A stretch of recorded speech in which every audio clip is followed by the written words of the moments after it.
하나님의 은혜가 함께 하시길 바랍니다. 하나님의 말씀은 야고보서 2장 14절입니다.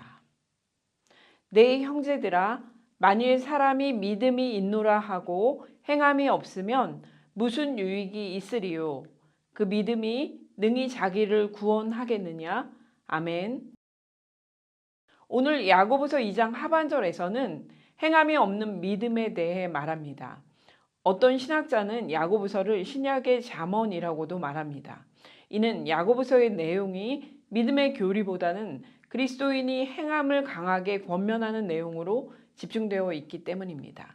그래서 저는 오늘 우리가 생각해 보아야 할 믿음과 행함의 간격에 대해 말씀을 전하고자 합니다. 균형을 이루는 것은 우리 삶의 모든 부분에서 중요하지만 대부분의 사람들은 기울어지고 있는 경향을 보인다고 합니다. 자기도 모르게 한쪽으로 치우치게 된다는 것입니다.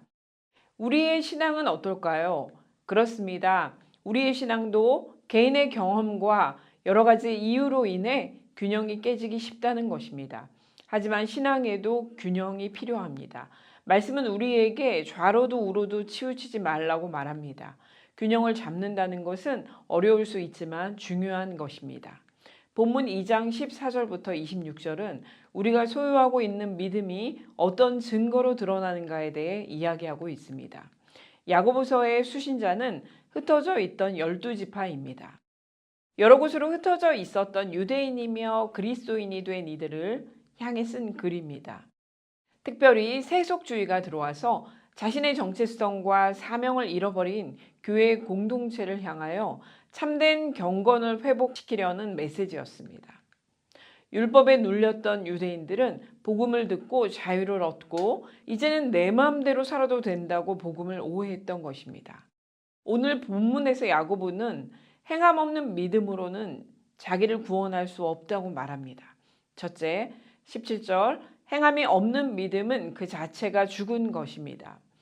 이 사람들은 믿음이 있다고 입술로만 고백하는 사람들입니다. 14절, 만일 사람이 믿음이 있노라 하고 행함이 없으면 무슨 유익이 있으리요?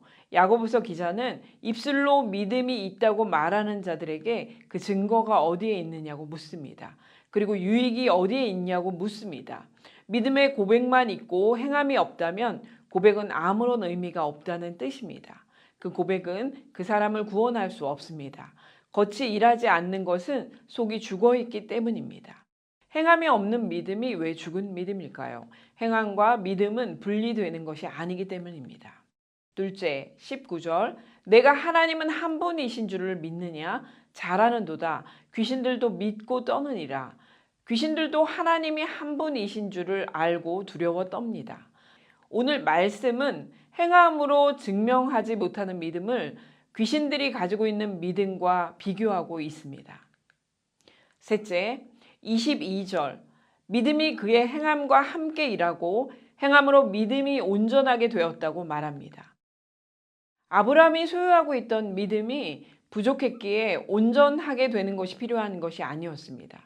아브라함은 믿음으로 의롭다 하심을 받았으나 이삭을 제물로 바침으로 참 믿음이 증명된 것입니다. 이것이 행함으로 믿음이 온전하게 되었다는 말씀의 의미인 것입니다. 기생 라합 또한 믿음의 고백이 입증된 것은 정탐꾼들을 다른 곳으로 나가게 할 때였습니다. 26절, 영혼 없는 몸이 죽은 것 같이 행함이 없는 믿음은 죽은 것이니라. 이것은 우리의 영혼과 몸의 관계를 생각해 보면 알 수 있습니다. 살아있으려면 영혼과 몸이 함께 있어야 합니다. 그 둘이 분리되면 죽은 것입니다. 믿음과 행함도 그런 관계입니다. 예수님을 믿는다는 고백에는 행함이 포함되어 있습니다. 누군가를 믿는다고 말하면서 하지만 당신의 말대로 행동하지는 않을 것입니다 라고 한다면 그에 대한 믿음은 참일 수 없습니다. 우리의 믿음도 예수님을 따라 행하는 삶의 모습에서 드러나게 된다는 것입니다. 고린도후서 13장 5절, 너희는 믿음 안에 있는가 너희 자신을 시험하고 너희 자신을 확증하라. 성경은 자신의 믿음을 스스로 시험하라고 말합니다. 하지만 행함의 방향성은 잘 보이지 않습니다. 그러기에 우리는 다른 사람의 행동의 동기를 잘 알지 못합니다. 이것은 오직 자기 자신만이 아는 것입니다. 오늘 말씀을 통해 저와 여러분의 참된 믿음이 행함으로 드러나고 행함으로 믿음이 온전케 되시는 하루 되시기를 소망합니다. 기도하겠습니다. 세 가지 기도 제목으로 기도하겠습니다.